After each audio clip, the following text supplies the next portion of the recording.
Welcome to my YouTube. My name's Louise. We're going today learn how to make a pillow with an invisible zip. Let's get started. First, you've got to decide how you want your pillow to look. Now, I've got the spare bit of fabric from when I made my blinds, and I really wanted to include them in the pillow. So I'm trying to decide which way I'm going to do it. Easy way or the hard way. I like it in the middle, so I'm going to go middle. The easy way. The pillow we're going to make today is going to have a flange all the way around with an invisible zip, a decorative strip across the front. First you need to know what size your pillow is. The pillow is from IKEA and it's 50 centimeters by 50 centimeters. Now let's calculate how much fabric we need to cut. For a plain cushion with an invisible zip, you're going to need widthwise 50 centimeters. 1.5 centimeters for each seam. So in total, the fabric that you cut will be 53 centimeters. And because you're using an invisible zip, it only needs to be 53 centimeters long. The reason is that invisible zips are basically you're only using the seam width. So it makes it easy for calculation. When you're using a normal zip, you have to calculate the width and the fold and everything. So I normally put an extra 5 centimeters on. Now, the flange, the cushion with the flange, is a different calculation. Now I want about a 4 centimeter pleat all the way round. I've got to double it, which will be 8 centimeters. Now I need to put my sewing allowance in, which is 1.5 centimeters I'm allowing on each side.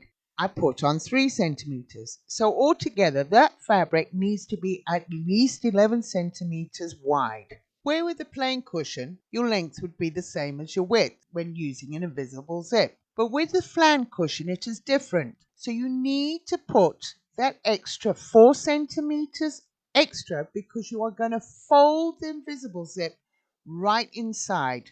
It will be, lengthwise, will be 11 centimeters plus 4 centimeters for the zip.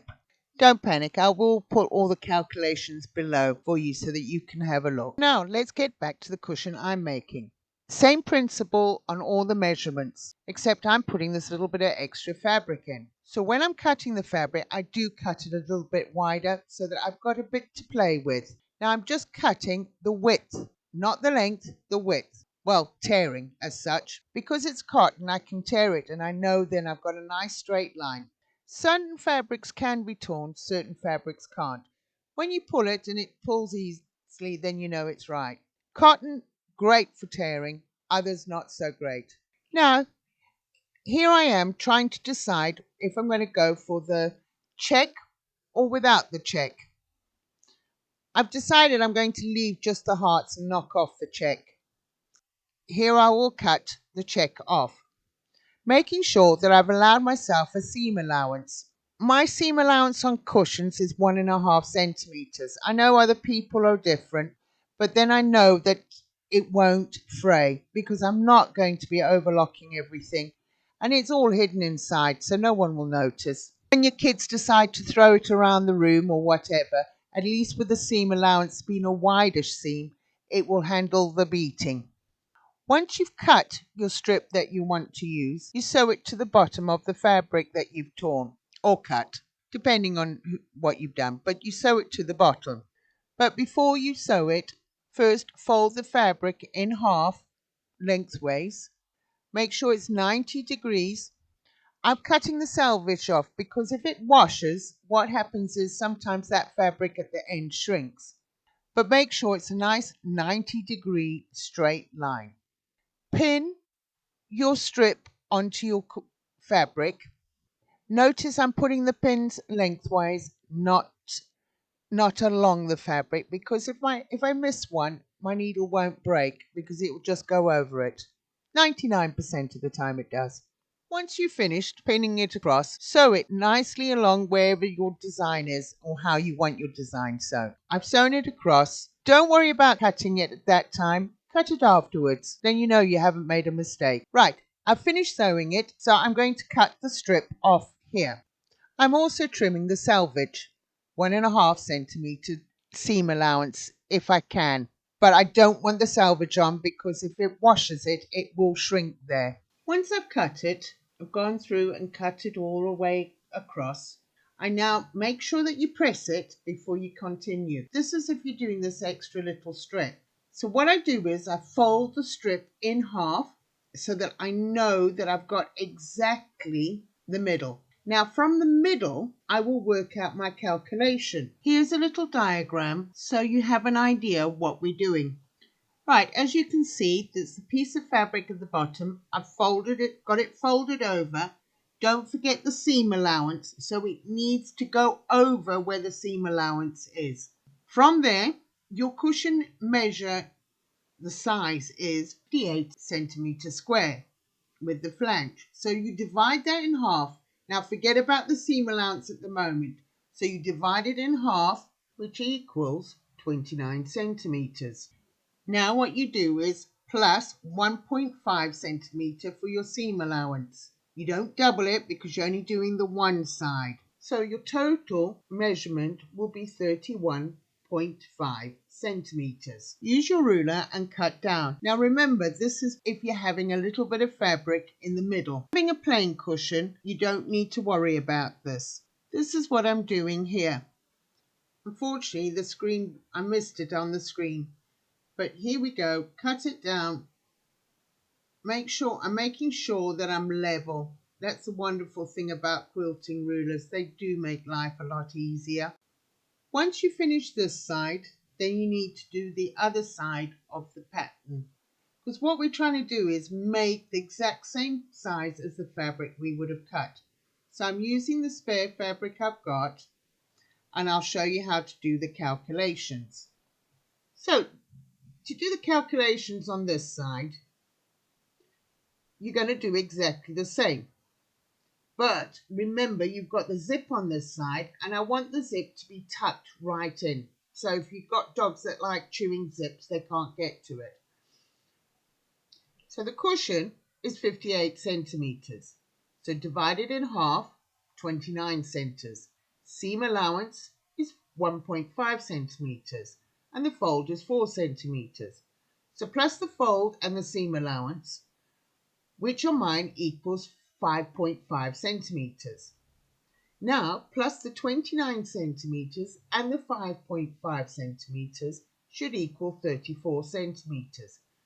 Now, you can sew the fabric on before, just sew a big piece on and then cut it down, or you can minus the half of the design piece of fabric that you need. I just find sewing a big chunk on and then cutting off afterwards makes it a lot easier. But there is two ways you can do that. This way I did the calculation and guess what? I got it wrong.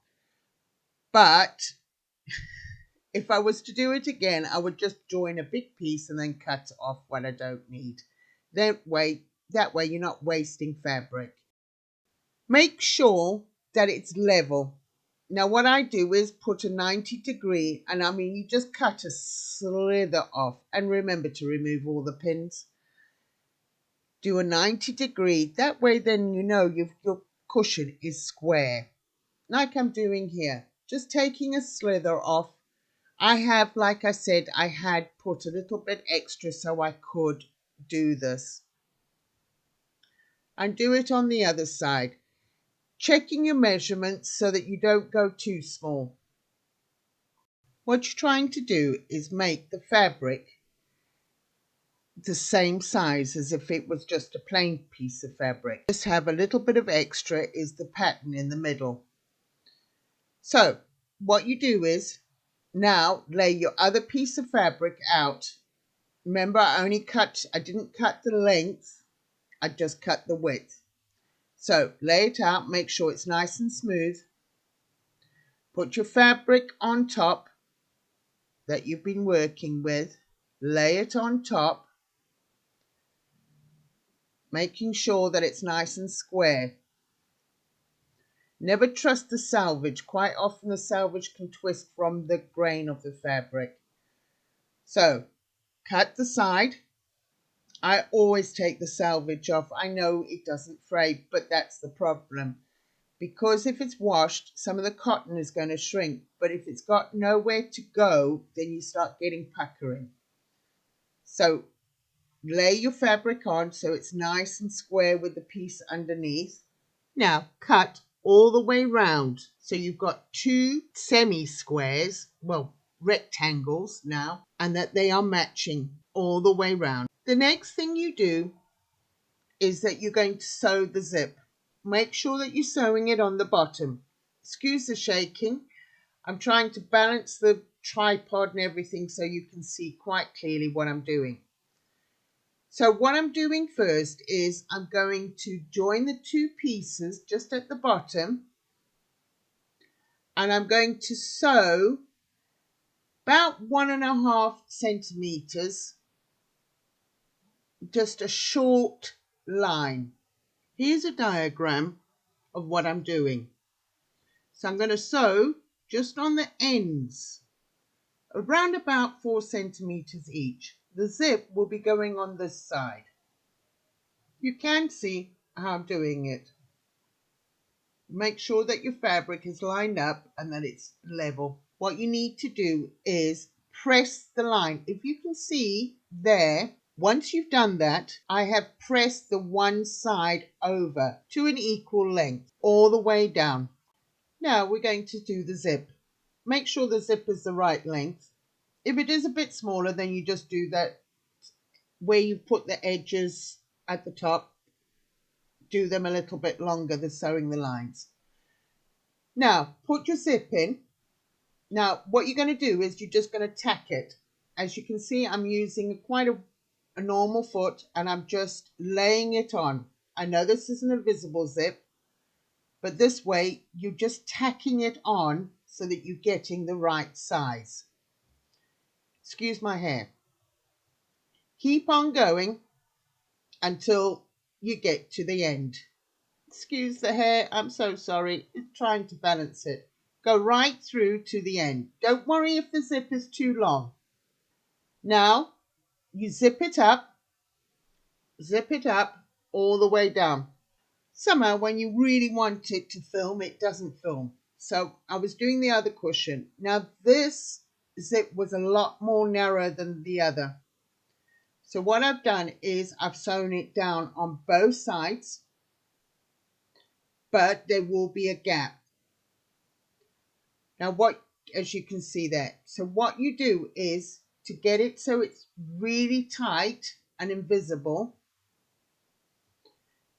you will unzip the zip to the end. Now with the zip foot, now it is a zip foot. As you can see, it's a single zip foot. What you will do is you will push the zip open. The little bit that's rolled over, you push it down so it is as flat as possible. And what you will do is sew as close as you can to the teeth. That's why this zip foot is really handy. And if you have it tacked down, it makes it easier to do, especially if you're learning. I mean, when you get experience, you can get away with not doing it. But what you're doing is you're pushing it down. Can you see? I'm like pulling the teeth down and sewing as close as possible to the teeth. You will do that on both sides. I will be doing a video on showing exactly how to do an invisible zip in a lot more detail. Right, found a piece where my head isn't in the way. Again, watch carefully as I'm just pulling open the foot. I'm laying the zip as flat as possible so it's not curved up, and work my way through right to the end. Do exactly the same on the other side. Run down the zip all the way to the end.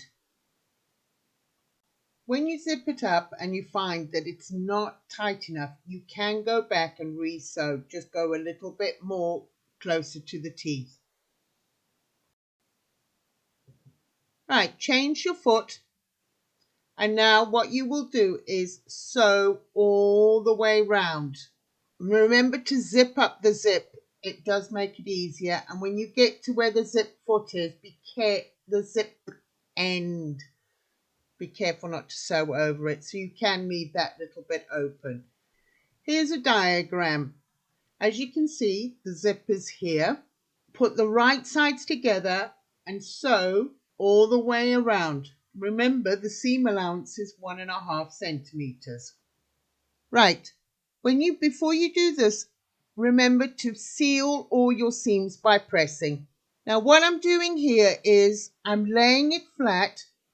Get yourself a piece of cardboard and mark the 4 centimeters or whatever length you decided. Now from the edge of where the seam finishes, sew just a short distance, not long, and do it on both sides where the zip is. The 4 centimeters is measured from where your zip seam finishes. Now turn it over and have it all the right way. Now get yourself a piece of the card, stick it in so you get the measurement. You can use a ruler. I just find sticking on a card makes it easier. Stick some pins in, but remember to do the pins sideways, not lengthways. Go all the way along. So this is just where the zip is. Once you finish pinning, go and press. Now what you will do is you will sew with the seam inside. So just use an ordinary foot and just sew along where the zip is, making sure that you've got it where you've pressed it, all the way along. This way it will show the flange. This is what we're doing now, is making the flange. When you've finished, you will then go all the way round,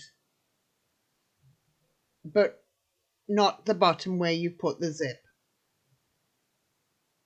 Right, use your cardboard that you've marked so that you can get the exact size. Especially when you come to the ends where you got the corners, it makes it easy so you don't go too far. So once you've sewn all the way round, you are now finished. Just cutting the few bits of cotton or whatever, but you will be finished. I hope this video wasn't too long for you. If you did enjoy it, please like and subscribe.